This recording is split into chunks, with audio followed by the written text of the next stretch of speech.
اگر بے حساب دولت چاہتے ہو تو اللہ کے 4 نام یا اللہ ہو، یا رحمانو، یا رحیمو، یا کریمو، ساری زندگی دولت آپ پر عاشق ہو جائے گی انشاءاللہ۔ بسم اللہ الرحمن الرحیم۔ محترم ناظرین کرام، آج آپ کی خدمت میں ایک ایسا معجزاتی وظیفہ پیش کرنے جا رہا ہوں کہ جسے آج کے دن کریں گے تو انشاءاللہ تعالی آپ اپنے دل کی مراد پا لیں گے۔ اور یقین کریں یہ وظیفہ اتنا آسان ہے کہ اسے کوئی بھی شخص بآسانی کر سکتا ہے، کیونکہ یہ اللہ تعالیٰ کے 4 اسم اعظم اور سورۃ اخلاص کا وظیفہ ہے۔ سورۃ اخلاص ایک ایسی سورت ہے جو کہ ایک مسلمان بہن بھائی کو زبانی یاد ہوتی ہے۔ قرآن حکیم کی مختصر ترین سورتوں میں سے اس کا شمار ہے، اور تقریباً دنیا میں ایسی کوئی بھی مسلمان کی زبان نہیں ہوگی جسے سورۃ اخلاص زبانی یاد نہ آتی ہو۔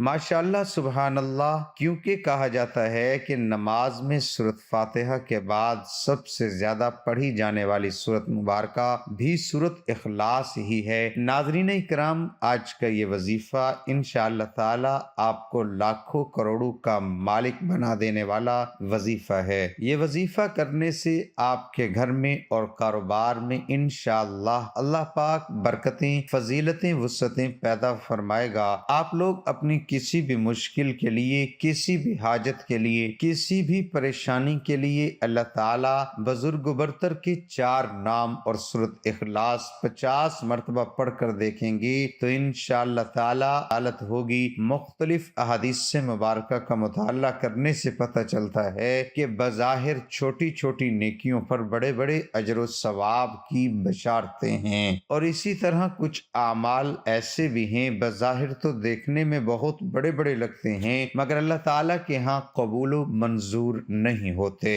کیونکہ وہ سب اعمال دنیا کو دکھانے کے لیے ہی کیے ہوتے ہیں۔ اکثر لوگ کوئی نیکی کا کام کرتے ہیں لیکن سوچتے ہیں تاکہ لوگ مجھے بھی نیک کہیں، کہیں اس کے برعکس کئی ایسے اعمال بھی بتلائے گئے ہیں کہ جن کا بہت زیادہ اجر و ثواب تو ہے ہی، اس کے ساتھ ہی رزق میں وسعت، برکت، کشادگی اور اللہ کی خوشنودی بھی ملتی ہے۔ ناظرین، سورۃ اخلاص کو ایک بہت بڑا درجہ حاصل ہے۔ آج آپ کو ایک ایسا خاص وظیفہ بتائیں گے کہ آج کے دن کسی بھی نماز کے بعد اگر آپ سورۃ اخلاص ہمارے بتائے گئے اس طریقے سے پڑھ لیتے ہیں تو یقین کریں آپ بس اگلے دن کا سورج نکلنے کا انتظار کریں، پھر انشاءاللہ تعالی جو بھی آپ کی بڑی سے بڑی مراد ہوگی، دل کی خواہش ہوگی، اللہ رب العزت آپ کی ہر مراد کو، ہر خواہش کو اپنے فضل و کرم سے پورا فرما دے گا۔ اگر کسی وجہ سے یا کسی سبب سے آپ کی وہ حاجت پوری نہ ہو سکی تو کم از کم اس حاجت کے لیے اسباب آنا شروع ہو جائیں گے۔ اس وظیفے کی برکت سے بفضل اللہ رب العزت کی آپ ہر طرح کی کامیابی سے مستفید ہوں گے۔ مسند احمد کی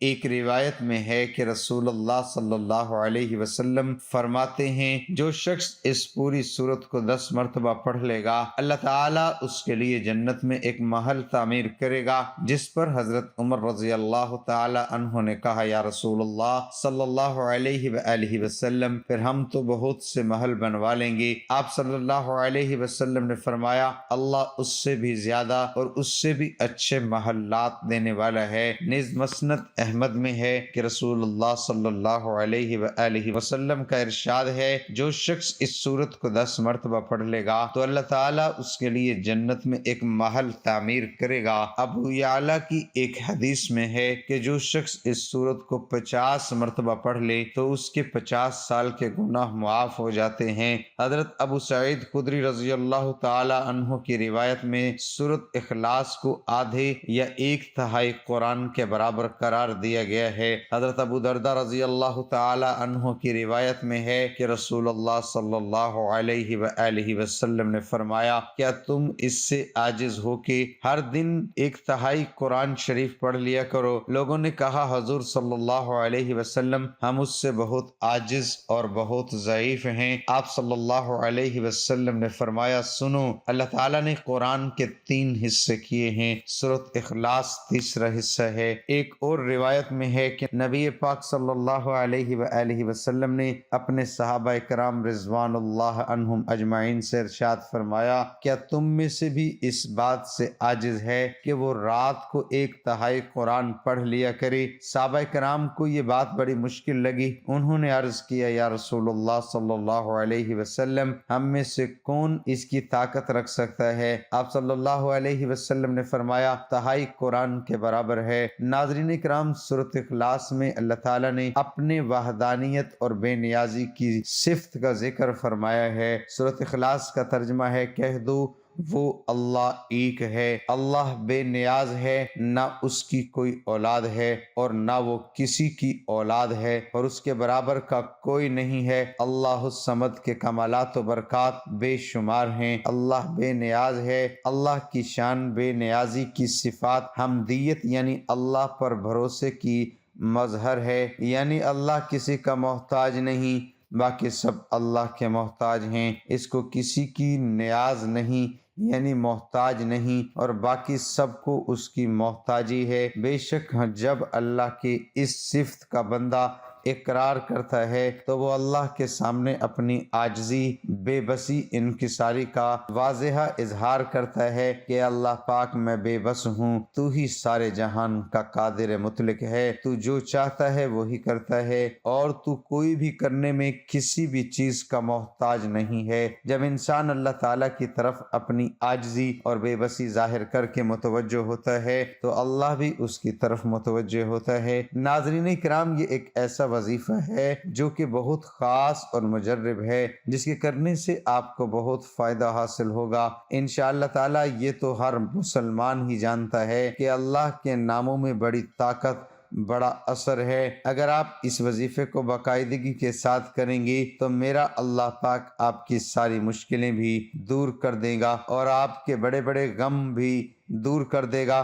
اللہ تعالیٰ کی ذات سے مایوس نہ ہوں، ہر تکلیف و آزمائش اور سہولت و خوشی اللہ تعالیٰ کی طرف سے ہی آتی ہے، اس لیے پریشانی اور مصائب کے حل کے لیے بھی ہمیں اللہ تعالیٰ کی طرف متوجہ ہونا چاہیے، اللہ کی طرف توبہ و استغفار کے ذریعے بھی متوجہ ہوں۔ مسائل کا حل اللہ کے حوالے کر دیجئے اور اللہ کو اپنے مسائل کے حل کا وکیل بنا دیجئے۔ قرآن و سنت ہمیں اس بات سے آگاہ کرتے ہیں کہ انبیاء کرام علیہ السلام کے علاوہ کوئی فرد بشر معصوم نہیں۔ ہر انسان سے خطا و لغزش اور غلطی ہو سکتی ہے، لیکن بہترین خطا کار وہ ہے جو اپنے کیے پر نادم و شرمسار ہو جائے، جسے اس حقیقت کا احساس ہو کہ میرا بد عمل محفوظ کر لیا گیا ہے اور میرا رب مجھ سے اس بارے میں یقیناً پوچھے گا۔ یہی وجہ ہے کہ صاحبان ایمان کو بار بار اپنے کردہ گناہوں کے ساتھ اس کی طرف متوجہ کیا گیا ہے۔ قرآن کریم کی اکثر آیت مبارکہ توبہ استغفار کی اہمیت بیان کرتی ہے۔ سینکڑوں احادیث مبارکہ میں واضح کیا گیا ہے، کہیں ایسا نہ ہو کہ بندہ گناہ کا ارتکاب کرنے کے بعد مایوس و پریشان ہو جائے، بلکہ کتاب مبین میں خطاؤں کاروں کے واسطے صاف صاف اعلان کر دیا گیا ہے کہ وہ اللہ کے رحمت سے نا امید نہ ہوں۔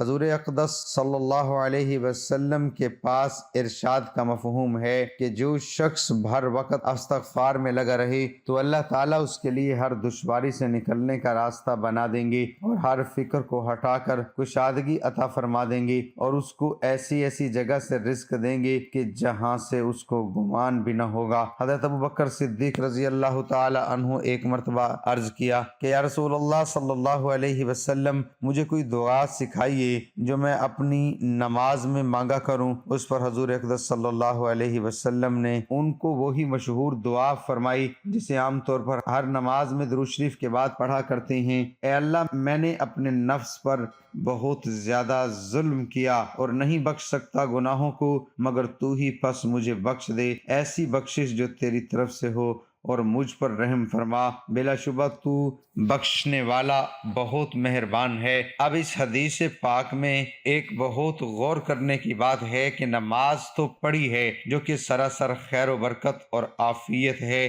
اللہ تعالیٰ کا فریضہ ادا کیا ہے جس کی نیکی ہونے میں ہم مسلمان کو کوئی شک و شبہ نہیں، مگر سوچنے کی بات یہ ہے کہ یہ فریضہ ادا بھی کس عظیم ہستی نے کیا۔ صدیق اکبر رضی اللہ تعالی عنہ نے یہ فریضہ ادا کیا، لیکن ان کو بھی یہی تعلیم دی جا رہی ہے کہ نماز کے ختم ہونے پر مغفرت کی دعا کرو۔ اس کی وجہ یہ ہے کہ اللہ جل شانہ کی بارگاہ کے شایان شان کسی سے بھی عبادت نہیں ہو سکتی، صرف اور صرف عبادت کیے اور ہر وقت مغفرت مانگتے جاؤ، گناہ ہو جانے پر تو سب ہی توبہ و استغفار اور ندامت کا اظہار کرتے ہیں، لیکن مخلصین، کاملین اور نیکوکار بندے نیکی کر کے بھی استغفار کرتے رہتے ہیں، اور یہ طرز زندگی ان کو حضور اقدس صلی اللہ علیہ وآلہ وسلم نے سکھایا جو کہ ساری مخلوق سے افضل ہے۔ اللہ تعالیٰ کے سب سے زیادہ مقرب بندے ہیں۔ اللہ تعالیٰ نے آپ صلی اللہ علیہ وآلہ وسلم کو وہ کچھ عطا فرمایا جو کسی کو نہیں دیا۔ ناظرین کرام، اس لیے ہم اپنی اکثر ویڈیو میں آپ کو استغفار کے بارے میں بتاتے ہیں۔ آج کی ویڈیو میں ہم آپ کو سورۃ اخلاص اور اللہ پاک کے 4 صفاتی نام کا وظیفہ بتانے جا رہے ہیں جن کو آپ اپنی مختلف طریقوں سے کر سکتے ہیں۔ اللہ تعالیٰ کے اس نام کی بڑی برکات و فضیلتیں ہیں اور اس کے بہت خاص فائدے ہیں جو کہ اکابرین کرام نے بیان فرمائی ہیں، اور ہمارا آج کا یہ وظیفہ بھی سورۃ اخلاص کا خاص وظیفہ ہے۔ اس وظیفے کو کرنے کا کوئی بھی وقت مقرر نہیں، آپ کسی بھی وقت یہ وظیفہ کر سکتے ہیں۔ اسے کرنے کا طریقہ یہ ہے کہ آپ ایک مرتبہ اعوذ باللہ من الشیطان الرجیم پڑھیں، پھر ایک مرتبہ بسم اللہ الرحمن الرحیم پڑھیں، اس کے بعد اول و آخر 3 مرتبہ درود ابراہیمی پڑھنا ہے۔ ایک مرتبہ میرے ساتھ بھی دہرا لیں، اللہم صلی علی محمد وعلی آل محمد کما صلیت علی ابراہیم وعلی آل ابراہیم انک حمید مجید، اللہم بارک علی محمد وعلی آل محمد کما بارکت علی ابراہیم وعلی آل ابراہیم انک حمید مجید۔ درود پاک پڑھنے کے بعد آپ نے 50 دفعہ سورۃ اخلاص پڑھنی ہے۔ سورۃ اخلاص پڑھنے کے بعد آپ نے 100 دانوں کی ایک تسبیح پر اللہ تعالیٰ کے 4 نام یا اللہ، یا رحمان، یا رحیم، یا کریم پڑھنا ہے۔ یا اللہ، یا رحمان، یا رحیم، یا کریم کو ملا کر پڑھا تو یہ 1 شمار ہوگا۔ اسی طرح آپ نے 100 دانوں کی ایک تسبیح پر یہ اللہ پاک کے 4 نام پڑھنے ہیں، اور اس کے بعد 100 مرتبہ استغفر اللہ، استغفر اللہ، استغفر اللہ پڑھیں۔ ناظرین اکرام، دنیا کی ہر مشکل کا، ہر پریشانی کا اس وظیفے میں حل موجود ہے، لیکن وظیفے کے ساتھ 5 وقت کی نماز بھی مکمل ادا کریں اور مسئلے کے حل کی مکمل جستجو بھی کریں۔ یہ وظیفہ رزق کے لیے بڑا ہی انمول وظیفہ ہے۔ استغفار کرنے سے رزق کی کشادگی ہوتی ہے اور بند تالے کھل جاتے ہیں، پھر سب تنگیاں دور ہو جاتی ہیں، گناہ آسمان تک بھی پہنچ جائیں تو مغفرت طلب کرنے پر معافی مل جاتی ہے۔ ایک اللہ والے فرماتے ہیں اپنی عبادت میں استغفار سے آغاز کریں درود پاک کے بعد، تاکہ ہم پہلے ہی اپنی ٹوٹی پھوٹی عبادت پر شرمندگی کا اظہار کر لیں اور اس عمل سے راضی ہو کر ہمارا عمل قبول فرمائیں۔ ہمیں استغفار کی بہت ضرورت ہے۔ جب نبی کریم صلی اللہ علیہ وآلہ وسلم ہر روز استغفار کی کثرت فرماتے تھے تو ہمیں تو اس میں بالکل بھی کوتاہی نہیں ہوتی۔ چاہے ناظرین اکرام، اپنی دعاؤں میں تمام دنیا کے مسلمانوں کو بھی شامل کیا جائے۔ آخر میں دعا ہے کہ اللہ پاک ہمارے اس وظیفے میں کی گئی کسی بھی قسم کی کوئی بھی کمی کوتاہی کو اپنے پیارے حبیب حضرت محمد صلی اللہ علیہ وآلہ وسلم کے صدقے معاف فرما، ہمیں عذاب قبر اور عذاب حشر کی سختیوں سے محفوظ فرما، ہمیں پکا اور سچا مسلمان بنا، ہمیں 5 وقت کی نماز با جماعت ادا کرنے کی توفیق عطا فرما، ہمیں دنیا اور آخرت دونوں جہانوں میں بھلائی عطا فرما، آمین ثم آمین۔ اللہ تعالی ہم سب کا حامی و ناصر ہو۔ ناظرین، کمنٹ باکس میں اللہ تعالیٰ کے 99 ناموں میں سے ایک نام ضرور ٹائپ کریں، اور مزید اس طرح کی ویڈیو دیکھنے کے لیے اس چینل کو ضرور سبسکرائب کریں۔